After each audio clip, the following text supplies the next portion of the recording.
हाय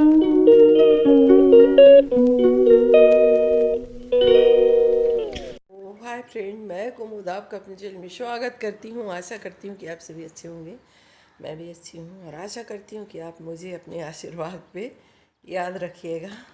छोटे हों चाहे बड़े, मुझे आशीर्वाद ज़रूर दें। और मेरी पूजा वूजा हो गई है, अभी बज रहे हैं सुबह के 7:30 और अभी पूजा वूजा करके मैं बैठी हूँ।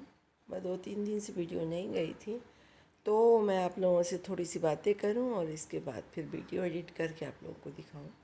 तो चलिए मेरी वीडियो देखिए। मंगलवार और शनिवार को मैं सुंदरकांड करती हूँ, तो ये वीडियो कल की है। कल सुंदरकांड कर रही थी सुबह में और मेरी आदत पड़ गई है, तो मैं 20 मिनट में मेरा सुंदरकांड कंप्लीट हो जाता है। 20 मिनट से ज़्यादा समय नहीं लगता है। सुबह के बज रहे हैं 7 अभी। और पूजा करने के बाद फिर बनता है कि बहुओं के साथ किचन में थोड़ा सा हाथ बटाया जाए। तो हमारी बन रही है कढ़ी और बहुएँ भी लगी हैं और मेरी बन रही है कढ़ी, क्योंकि कढ़ी मेरे हाथ की ही सभी को अच्छी लगती है। तो आज मेरी इस कढ़ाई का टर्न आ गया। ये कढ़ाई के कड़े निकल गए हैं तो उसमें छेद हो गया है। तो उस छेद में चलिए लगाते हैं फ्रेंड पैबंद। तो पैबंद किसका लगाएंगे, तो हम आटे को थोड़ा सा घोल के और उसको उसके छेद में चिपका देंगे। तो ये जब गर्म है कढ़ाई, तो इसके बाद ये गर्म होकर चिपक जाएगा। तो ऐसा ही होता है और हर काम का हल हमारे पास है। इसके बाद हम लोगों ने खाना वाना खाया, फिर चले रमा के घर। उनको यहाँ खाजा बनाना था, क्योंकि उनके ससुर की अमावस्या होती है, तो उसमें उनको खाजा परोसना था। उनको बहुत पसंद था, तो मैं खाजा बनाने गई हूँ। मैं तो नहीं कहती, मगर लोग मेरे को एक्सपर्ट मानते हैं खाजा बनाने के लिए, तो यही काम करने गई थी मैं।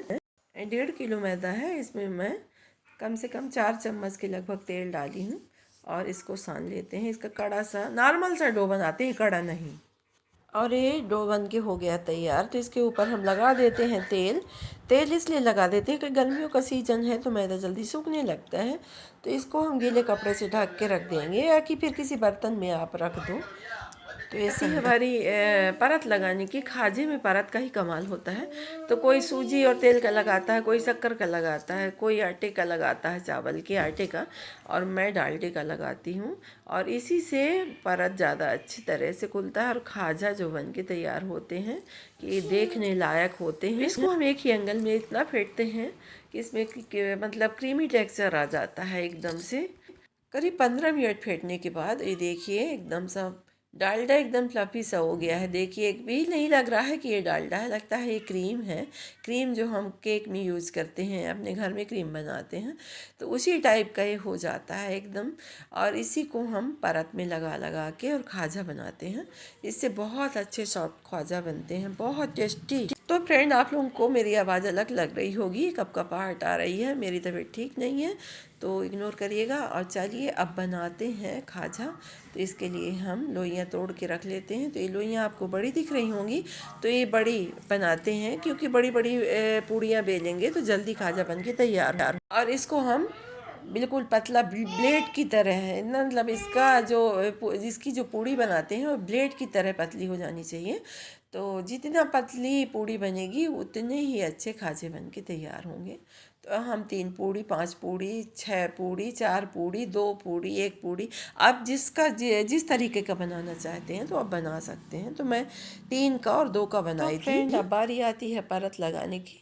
तो मेरे पास ग्रीसिंग ब्रश नहीं है, तो आप इग्नोर करिएगा। और हाथ के सहायते से भी लग जाता है, जो अपने पास होता है वैसे आदमी करता है काम।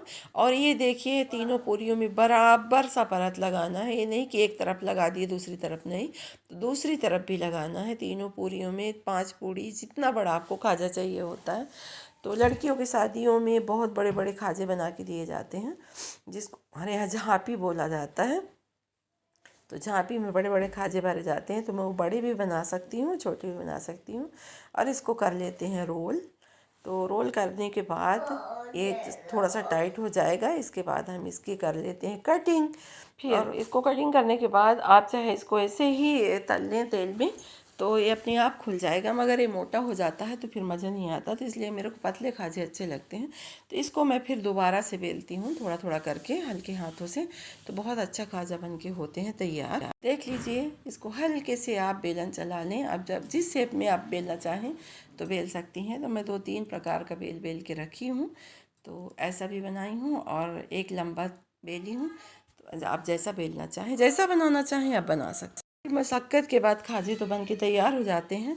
फिर जब इसको तलने की बारी आती है तो इसमें बहुत ज़्यादा मेहनत पड़ती है, इसीलिए मैं पीछे हटा करती हूँ कि खाजा मत बनाना पड़े मेरे को, मगर बनाना पड़ता है। तो ये देखिए, इसको तलने के लिए पहले बहुत तेल को गर्म कर लिया जाता है। इसके बाद तेल को ठंडा कर लें, थोड़ा सा बंद कर देंगे ऐसे। इसके बाद आप खाजा डालें तो अपने आप ये खुलते हुए ऊपर आ जाएंगे और ये तल जाएंगे। बड़े सुंदर से खुल के आते हैं, हल्के हल्के, ना इनमें ज़्यादा तेल लगता है ना कुछ लगता, और बड़े आसानी से हमारे खाजे बन के हो जाते हैं तैयार। तो ये देखिए फ्रेंड, खाजा तल के हो गया है रेडी, और कितने अच्छे से परत खुले हैं सभी के। ये देखिए कितने परत हैं कि आप गिन नहीं पाओगे। और इन परत के अंदर पतली सी चाशनी जब अंदर चली जाती है तो एक टाइट हो जाते हैं, फिर नहीं टूटते हैं। धीरे धीरे करके मैंने सारे खाजे तल लिए और तल के रख दी हूँ। अब बारी आती है चाशनी बनाने की। तो चाशनी बनाने में इनको जो पाक चढ़ाना होता है तो बड़ी दिक्कत आती है, क्योंकि इतने नाजुक हो चुके होते हैं कि पाकने में बहुत दिक्कत आती है। हमारा मैदा 1.5 किलो था, तो इसी हिसाब से हम शक्कर भी ले लेते हैं। 1.5 किलो शक्कर में आराम से पूरे खाजे में पाक चढ़ जाएगा। 1.5 किलो शक्कर का जो माप है, तो इतना पानी आप डालें शक्कर में कि शक्कर पूरी गीली हो जाए, पानी ऊपर ना आए। इसके बाद बहुत अच्छी चाशनी बन के होती है तैयार। तो ये हमारी चाशनी अब रेडी होने लग गई है, शक्कर पिघलने लग गई है और ये तैयार हो गई चाशनी। और हमको इसमें 2 तार की चाशनी चाहिए, 1 तार की चाशनी नहीं। आप बेधड़क 2 तार की चाशनी बना लें और उसको उतार के रख लें। बड़े आराम से, आसानी से आप पाक चढ़ा के और तैयार कर सकती हैं खाजा को। ये देखिए फ्रेंड, हमारे 2 तार गिरने लग गए हैं, तो बस एकदम से चाशनी बन के हो गई है रेडी। अब आप इसको उतार के और एकदम तैयार चाशनी में खाजा डाल सकते हैं, मगर खाजा एक एक डाल के चिमटा से पकड़ पकड़ के निकाला जाता है। नहीं, ये खाजा बहुत नाजुक होते हैं तो टूट जाते हैं। तो चलिए इसका पाक भी देखते हैं, इसमें एक खाजा डाल के और निकाला जाए। मतलब बहुत सारे इकट्ठे मत डाला जाए, नहीं तो सारे टूट जाएंगे। तो एक को चिमटा से पकड़ के उठा के रख देते हैं थाली में, और उसको उल्टाते पलटाते हैं तो जल्दी सूख भी जाता है। और सूखने के बाद इसको हम रख देते हैं स्टोर करने के लिए। तो लीजिए फ्रेंड, एक रेडी है खाजा खाने के लिए। तो आप लोग खाएं और खा के बताएं कि कैसा बना है। मैं जो भी बनाती हूँ तो आपको खिलाती हूँ, और आप खा के बताएं। चमकदार खाजा बन के, बहुत अच्छे से क्रिस्पी से खाजा बन के हो गए हैं तैयार।